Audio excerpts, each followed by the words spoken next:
Good morning, student. Welcome to all of you in the home mentoring session from the SD Vidya School. Myself, Ritu Mittal, mathematics teacher.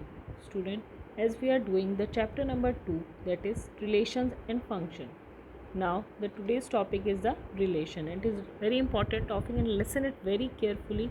यहाँ पे बेटा जो points आने वाले हैं वो आगे कई चैप्टर्स में हम लोग यूज़ करेंगे और क्लास 12th में इसका बहुत ज़्यादा यूज़ है. सो बेटा लिसन इट वेरी केयरफुली. ठीक है. Let we come on the relations. अब अगर हम रिलेशन वर्ड सुनते हैं तो रिलेशन का जनरल मीनिंग ये होता है कि किसी का किसी के साथ रिलेशन क्रिएट करना. Same thing is here. हम जब किसी का किसी के साथ रिलेशन बना रहे हैं तो that is known as the relation here. कुछ नया नहीं है, सेम रिलेशन.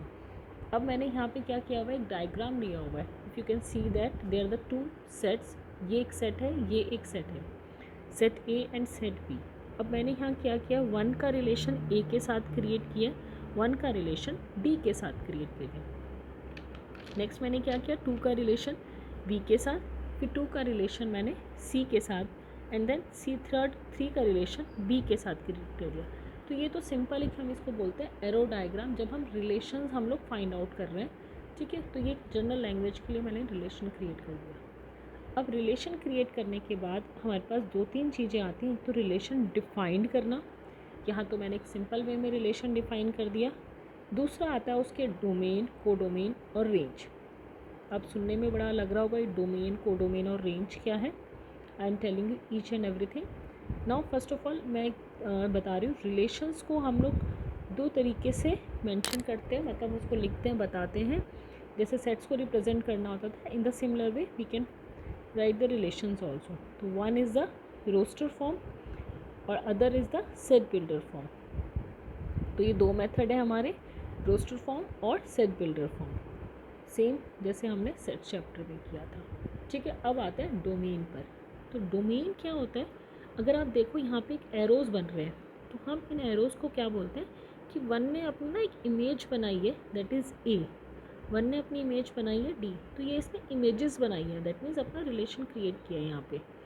तो डोमेन क्या हो गया, जो फर्स्ट सेट के अंदर एलिमेंट्स जिन्होंने अपनी अपनी कोई ना कोई इमेज बनाई है, वो सारे एलिमेंट्स यहाँ पर आ जाएंगे. तो अगर हम इसमें देखें, सबके साथ कोई ना कोई पॉइंट कहीं ना कहीं जोड़ दिया है, सबके एरोज़ बन रहे हैं. तो 1 2 3 तीनों के तीनों एलिमेंट्स ऑक्यूपाइड है. तो डोमेन क्या हो जाएगा, 1 2 3. अब को डोमेन होता है नेक्स्ट थिंग. को डोमेन क्या होगा, जो सेट बी के जितने भी एलिमेंट्स हैं, चाहे उनके साथ किस जो कोई इससे अटैच्ड हैं चाहे नहीं है, वो सारे एलिमेंट हमारे को डोमेन में आ जाएंगे. मैं सिंपल लैंग्वेज में बता रही हूँ. ठीक है. तो क्या हो गया, A B C D. Next आता है रेंज. रेंज क्या होता है, ये फर्स्ट सेट में से जिसने भी अपने कोई ना कोई किसी के साथ रिलेशन क्रिएट किया हुआ है, तो जिस जिसके साथ यहाँ रिलेशन क्रिएट किया है वो सारे रेंज हो जाएगी. तो ए बी सी डी क्या होगा, यहाँ पे रेंज हो जाएगी. Range is always be a subset of codomain, क्योंकि रेंज कहाँ से निकल रहा है, कोडोमेन के अंदर से निकल रहा है. तो ये उसके इक्वल भी हो सकता है और उसका सबसेट भी हो सकता है. तो दोनों चीज़ें हो सकती हैं. अब इसको थोड़ा सा और इलेबोरेट कर रही हूँ मैं एक एग्जाम्पल के थ्रू. तो you can see the example number 7.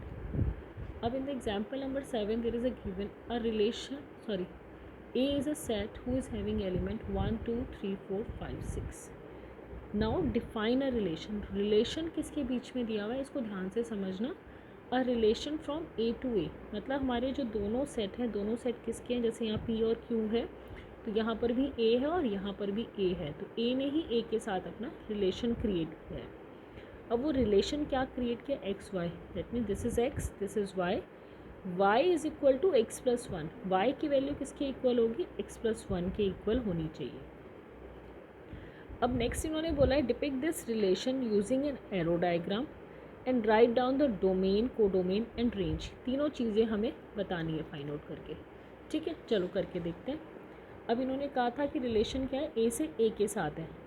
तो ए के एलिमेंट ही गिवन थे, तो मैंने इधर भी ए लिख लिया, इधर भी ए लिख लिया. अब रिलेशन क्या दिया हुआ था, इन्होंने दिया हुआ था y is equal to X plus one. ठीक है. y की वैल्यू क्या है, एक्स प्लस वन. ये हमारा x को डिनोट करता है, ये हमने y को डिनोट कर दिया. अब y एक्स प्लस वन के इक्वल है, तो जो x की वैल्यू मैं 1 पुट कर रही हूँ, तो y की वैल्यू कितनी होगी, 1 प्लस वन 2. तो 1 किसके साथ रिलेशन क्रिएट कर रहा है, 2 के साथ. अब मैं x की वैल्यू 2 पुट कर रही हूँ, तो y की वैल्यू कितनी होगी, 2 + 1 3। तो 2 ने किसके साथ रिलेशन बनाया, 3 के साथ बनाया। अगर मैं 3 पुट कर रही हूँ, 3 + 1 4, 4 + 1 5, 5 + 1 6, ये 6 बच गया हमारा, क्योंकि इसके आगे हमारे पास एलिमेंट्स ही नहीं है, तो हम यहीं तक रिलेशन क्रिएट करेंगे। अब आते हैं इसके उसके ऊपर, डोमेन, रेंज और इस सब के ऊपर। But before that I am just telling you how to write down the relation. अब 1 ने किसके साथ रिलेशन बनाया, 2 के साथ। 2 ने किसके साथ बनाया, 3 के साथ। 3 ने 4 के साथ, 4 ने 5 के साथ, 5 ने 6 के साथ। तो ये हमारा रिलेशन, हमने इसको प्रॉपरली मेंशन करके लिख दिया है। अब आ रहे हैं डोमेन। डोमेन क्या था, जिसने कोई ना कोई अपनी इमेज बनाई है। तो कौन से एलिमेंट है, 1 2 3 4 5। 6 की कोई इमेज नहीं बनी, तो हम 6 को इंक्लूड नहीं करेंगे। नेक्स्ट आता है को डोमेन। को डोमेन कौन सा था, मैंने बताया था, ये पूरा सेट, चाहे किसी की इमेज बनी है चाहे नहीं बनी है, डजेंट मैटर्स। तो 1 2 3 4 5 6 सारे एलिमेंट हमारे यहाँ आ जाएंगे। Now the third thing is the range. Range क्या है, जिसके साथ कोई ना कोई अटैच्ड हो रखा है, जहाँ पे यहाँ पे।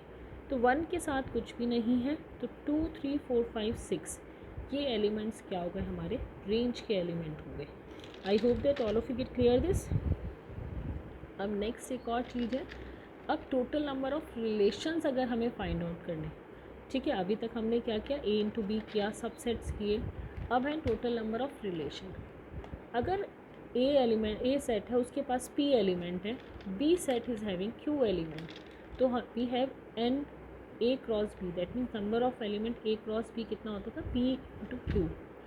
अब टोटल नंबर ऑफ़ रिलेशन का फॉर्मूला क्या होता है, 2 to the power P Q, इसकी पावर में हमारे पास ये आ जाएगा। तो in this way we can find out the relation. चलिए, thank you student and have a nice day.